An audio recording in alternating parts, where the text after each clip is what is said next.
Brody Brazil joining us here on the show. Of course, you get to see Brody all the time on A's Pre and Post, doing great work for NBC Sports California. Brody, this is Jason Ross along with Chris Watkins. How are you? Good morning, guys. How are you? Morning. Good. We're doing great. We're trying to sort this all out. I know you get asked, and it's probably exhausting to you, but we have a lot of A's fans in this region, and let's just kind of start with the latest right now. Where would you say we are up to the minute with the future of the A's in Oakland? By the way, light the beam. I should have said that first. Yeah, there you go. Right. Great season. Go. And I thought we were I didn't know we were talking baseball. I was going to do a whole Malik Monk breakdown. Anyway. We can what do you get got? that in. Yeah. I like. We'll talk about that later. But he was one of my favorites actually of everything that happened in the cool season. So I'll actually use a basketball analogy to describe like where we're at right now. The Kings were leading by 2, and the Warriors all of a sudden hit a free throw, hit 2 free throws, right? Tied the game up, and now all of a sudden you're the Kings. You've got the basketball. These were the meetings that the A's and the city of Oakland were scheduled to have, 1-2 weeks ago, the summit they were supposed to have. Then all of a sudden, opposition comes in, steals the basketball away from Sacramento. Now we've got less than a minute left. In fact, you know what? We've got less than 24 seconds left. No shot clock. They've got the basketball. The game is basically all up to them. And when I say that, the analogy I'm referring to here is Las Vegas. It really does feel like if they can come up with $500 million of public money, I don't see how the A's stay in Oakland. I think that is all entirely up to them. Now, it's a long and winding process. It requires the money approval. It requires all of this happening either in the next 30 days with the legislative session in Nevada that's going on in Carson City, or a special session. But again, it requires a vote. It requires public commentary on this. It also requires MLB owner approval. We'll see if they waive the relocation fee. But I'm here to say that if they hit this shot and they've got the basketball, final possession, it could be over for Oakland. Simple as that. Brody, you kind of mentioned in that analogy the Kings were up by 2 in this analogy, so things were heading towards the right direction. It felt like in Oakland. Did it feel strange to you the timing of the Vegas announcement with, again, things kind of trending towards Oakland's way a little there? 100%. And I will never forget, guys, the night that it happened. It was April 19th. It was right after I watched Ted Lasso with my wife. I was off. Actually, the A's played a day game. Yeah. And I was just minding my own business and got a few messages like, you need to see this. This just came out. And sure enough, it just did come out.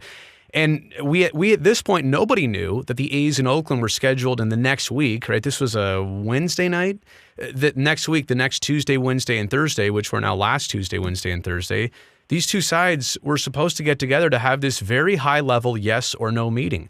And as Mayor Shang Tao of Oakland said, and we'll take her word for this, that these two sides were about 90% there, and that the A's were going to bring in their own mediator to try and, close this as tight as possible between the two sides. And if you're telling me right now that in the end, the A's in Oakland were about anywhere from $80 to $150 million apart, that's it. That's the only real thing holding a ballpark back from being at Howard Terminal, then I think in years and decades to come, that's going to be the most disappointing part, that it was that close. And when it was that close, which is what?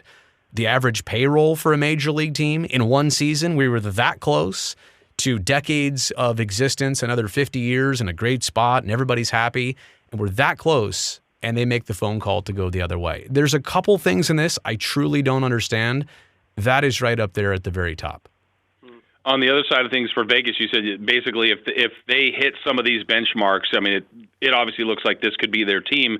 But when you read things here more recently, Brody, it sure seems to think on the edges that maybe it's not as buttoned up as it appears. How close on the Vegas side of things are they to being buttoned up here? Well, and to your point, I think it's a way of life in 2023 that people read a headline, they think they know the entire story, they don't actually read the story, and they assume, the A's are gone because of what they saw a couple Wednesdays ago.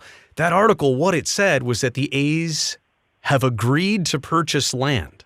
They also have the ability to totally back out of the deal if they don't get this $500 million in public tax credits that they're asking for from Clark County and the state of Nevada. So there is that part of it that a lot of people assumed, and they also saw quotes from the governor, Joe Lombardo, who was recently inaugurated right in January in the state of Nevada. He's new, and he seemed to be on board with some of his quotes. But what they don't really paint out in that picture is that there's a lot more other steps that still need to take place. As a lot of people said, the quote, there's wood to chop to get this. Now, I'm not here to tell you that it's not all going to happen, because like I said with the basketball analogy, it could.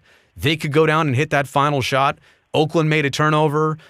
They're going the other way with the basketball, shot clock's off. They kind of get this last possession. And you know what? Even if they don't hit this shot, even if they can't come up with the $500 million, there's still the opportunity to take this ordeal into a special session in Nevada. And by the way, getting the team and keeping the team in Oakland requires the A's ownership group to come back to Oakland and start that conversation all over again. So as far as how things are going in Nevada, I can't be clear. The A's have more than a dozen lobbyists working on legislators in the state of Nevada. They've done this before. The A's as an organization, they worked to lobby some bills in the state of California for their Howard Terminal project to be passed. So they know what they're doing. The only question is, can they do it in time? Can they do it effectively? And will the state of Nevada pony up anywhere between $500 million or more? I mean, they've already committed a lot. It is not a foregone conclusion that they absolutely will. Brody, I saw Raiders owner Mark Davis had some things to say the other day. What role could Mark Davis maybe play in favor of Oakland keeping the A's? Well, those two roommates, the A's and Raiders, they didn't really have a great existence at the Coliseum now, did they? So, that's been addressed, that's been approached. Mark Davis has obviously some influence in Las Vegas and the community, and he was kind of not first in because the Golden Knights were first in, but he's got a little bit of established profile down there. And I would also say, look, casino operators like Caesars, MGM, Wynn, all of those huge entities are big power players down there. So if they don't like something that's going on, nobody down there wants to have an additional sales tax or hotel tax added to what they're already doing. Because you know what? That's how they paid for Allegiant Stadium. There's already a certain amount, I don't want to say significant amount of regret, but there is a certain amount of regret that Las Vegas and Nevada did what they did to build Allegiant Stadium. So they don't want to do it that way. To be fair to the A's, that's kind of not what they're proposing, but it could work out that way, that's what lawmakers want to do, is add additional taxes. Mark Davis, getting back to the question, could play a factor. I don't know that it would be done in a public fashion. He already made those statements that we all saw. If he were to have any influence, it would likely all be behind the scenes. We would never know about it.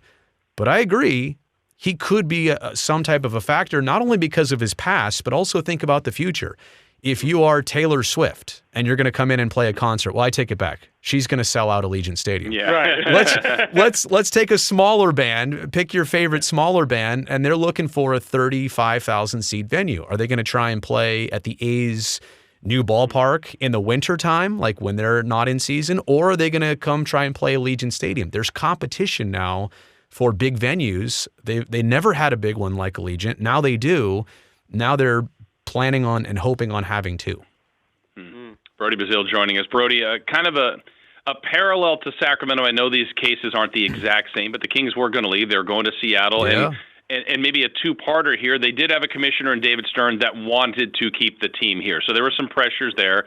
And then they also ultimately, amongst those pressures, got the Maloofs at that time ownership that had a deal in Seattle, was convincing them to sell to an owner, Vivek Ranadive, to keep the team here. So kind of a two-part side, I guess. Where's Rob Manfred in this on what he thinks the A's should do? And is there any way, any influence that anybody might have that John Fisher could sell a team to anybody that, like Joe Lacob or others, that have said they want to keep the team in Oakland? All right, let me handle the first one first. Obviously, you know how there's a David Stern Way outside of G1C. Yeah. There's never going to be a Rob Manfred Way anywhere, and it's only because he has totally taken the side of baseball's business interest, right? And this is what one of their owners wants to do. He's gonna back that. I do feel like in the David Stern era and the way he handled it, number one, I think he instantly regretted moving the Sonics out of Seattle. So everybody kind of felt that, well, Seattle is owed one here. But at the same time,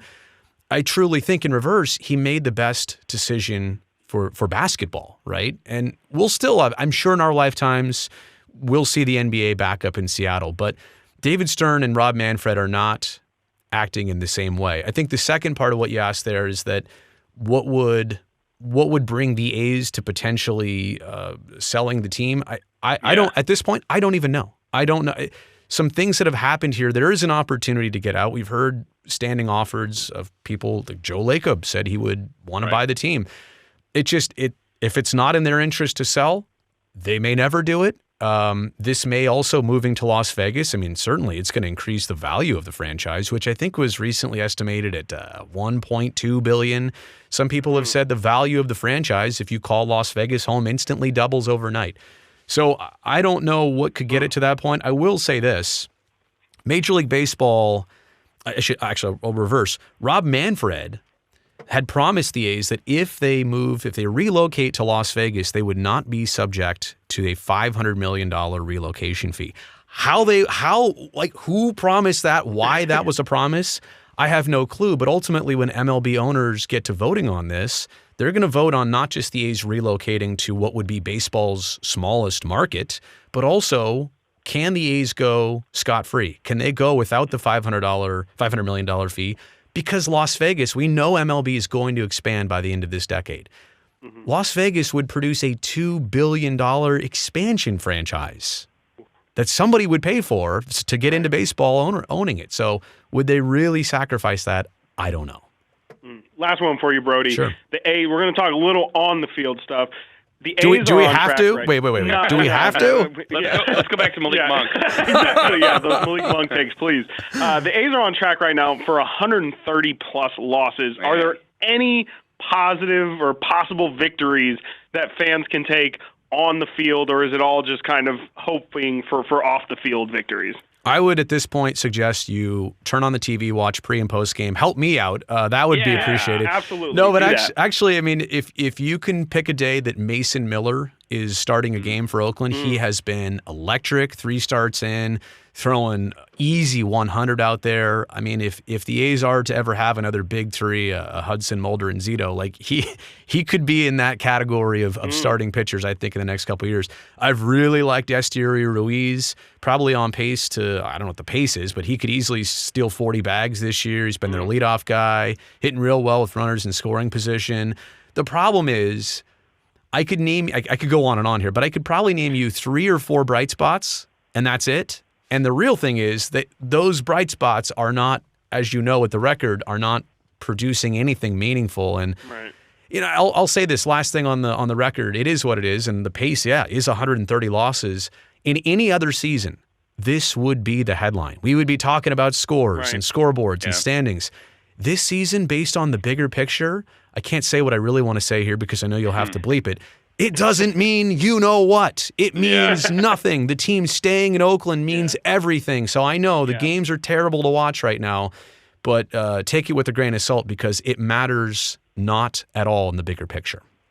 Well, we're going to say it this way. When the team stays, should it be Brody Brazil way, or what do we want to name it out there? Do it. There's a few others out there who are fighting the good fight, shall I say, to just at least, look, what influence do I have? I just want to keep people informed. I want to give people the right information. I want to let people, it's confusing, right? And when this was happening in Sacramento, super confusing about, what is Anaheim doing? What is Seattle doing? What's Virginia Beach doing?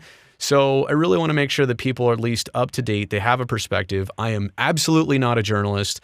I wouldn't say I'm an advocate either, but I'm somebody who just wants to make sure that if this goes down in a good way or a bad way, that we all knew what was happening the entire time. That's well said. Well, Brody, we appreciate your insight here. We'll talk to you again soon. I appreciate it. Guys, have a great day.